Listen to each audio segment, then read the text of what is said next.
മുൻഷിക്ക് big ബോസിനോട് സംസാരിക്കാൻ confession റൂമിൽ പോകണം. അതിന് 2 മിനിറ്റ് തരുമോ എന്ന് ചോദിക്കുകയാണ്. ക്യാമറ നോക്കിക്കൊണ്ട് പറയാം, Bigg Boss please, Bigg Boss എന്നെ ഒന്ന് വിളിക്ക് ബിഗ് ബോസ്, എനിക്ക് 2 മിനിറ്റ് തന്നാൽ മതി, 2 മിനിറ്റ് പ്ലീസ് ബിഗ് ബോസ് എന്ന് പറയുന്നു. അപ്പോൾ അനുവൊക്കെ ഇരിക്കുന്നിടത്തോട്ട് അക്ബർ വരുവാണ്. അക്ബർ ചോദിക്കുന്നത് എന്തുവാണെന്ന്. അപ്പോൾ പറയുന്ന അതെ ബിഗ് ബോസിനോട് ചോദിക്കുകയാണ് കൺവെൻഷൻ റൂമിൽ വിളിക്കുമെന്ന്, 2 മിനിറ്റ് എന്തോ സംസാരിക്കണമെന്ന്. അപ്പം അക്ബർ പറയണേ വിചിത്രമായ ആഗ്രഹമാണല്ലോ. അനുമോൾ ചോദിക്കുന്നത് എന്തിനായിരിക്കും കൺവെൻഷൻ റൂമിൽ പോകണമെന്ന് പറയുന്നത്. അപ്പോൾ ശരത്ത് പറയുന്നത് അതുവഴി പോകാനായിരിക്കുമെന്ന്.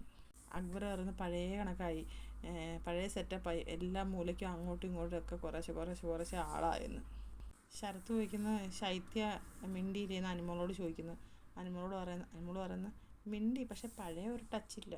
72 ക്യാമറയും കുറ്റം പറഞ്ഞുകൊണ്ട് മുൻഷി നടക്കുന്നത്, 72 ക്യാമറ ഇരിക്കുന്നത്. അപ്പോൾ അനുമോൾ പറഞ്ഞത് എല്ലായിടത്തോട്ടും ഓരോരുത്തർ പോകുമ്പോൾ കാണണ്ടേ എന്ന് പറയുന്നത്. അന്നേരം ശരത്ത് മുൻഷിയെ നോക്കിയിട്ട് പറയുന്നത് എന്തോ പാവത്തിന് എന്തോ പറ്റിയിട്ടുണ്ട് എന്ന് പറയുന്നു.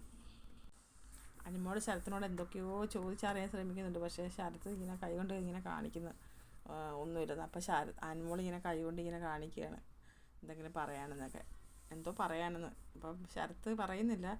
അപ്പോഴത്തേക്ക് അവിടെ മുൻഷി ഇങ്ങനെ ബിഗ് ബോസിനോട് സംസാരിക്കുന്നതും എടുക്കുന്നതൊക്കെ ആയി പിന്നത്തെ ചർച്ച. ശരത്ത് അനുമോളോട് പറയാം എന്തോ നോക്കുന്ന കണക്ക് തോന്നണം, ഒന്നും പറയരുത്, പക്ഷേ അവർക്ക് തോന്നണം നമ്മൾ നോക്കുന്നുണ്ടെന്ന്, എടുക്കുന്നുണ്ട്, ചിരിക്കുന്നുണ്ടെന്ന്. പക്ഷെ ഒന്നും പറയില്ല. അനുമോൾ എല്ലാം കേട്ടിരുന്ന് ചിരിക്കുന്നു കേട്ടോ. ശൈത്യൊന്നും അനുമോളോട് അധികം സംസാരിച്ചതൊന്നുമില്ല. ഇപ്പോൾ വന്നവരിൽ ശരത്താണ് കൂടുതൽ സംസാരിക്കുന്നത്. ബാക്കി എല്ലാവരും, ശൈത്യം ഒഴിച്ച് ബാക്കി ആരോടും അന്നും അനുമോൾക്ക് അത്ര കമ്പനിയൊന്നും ഇല്ലായിരുന്നു. പക്ഷേ ഇപ്പം ശൈത്യം അത്ര ഒന്നും മിണ്ടുന്നില്ല.